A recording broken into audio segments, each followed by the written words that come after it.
जिल्हा परिषदेच्या माध्यमिक शिक्षण विभागामार्फत चालू शैक्षणिक वर्षाचं नियोजन आणि विविध शैक्षणिक उपक्रमांच्या प्रभावी अंमलबजावणी कराव्यात अशी सूचना माध्यमिक शिक्षणाधिकारी सुवर्णा सावंत यांनी दिल्या होत्या। यानुसार शिरोळ आणि हातकणंगले तालुक्यामधील माध्यमिक आणि उच्च माध्यमिक शाळांच्या मुख्याध्यापकांची सहविचार सभा नुकतीच इचलकरंजीत पार पडली।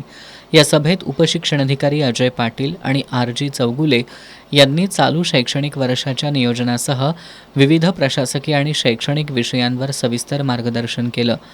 HPV लसीकरण, वार्षिक तपासणी, आनंददायी शनिवार उपक्रम, राष्ट्रीय शिक्षक पुरस्कार, PM पोषण आहार योजना, VSK पोर्टल नोंदणी, विद्यार्थी सुरक्षा, स्काउट गाईड, संच मान्यता, अपार ID, इयत्ता 10वी आणि 12वी प्रवेश प्रक्रिया, परीक्षा केंद्र नियोजन, विद्यार्थ्यांचं नाव, जात आणि जन्मतारीख दुरुस्ती, नशामुक्त कोल्हापूर अभियान, सेल्फ फायनान्स आणि बोर्ड संलग्नता नूतनीकरण याबाबत सविस्तर आढावा घेण्यात आला।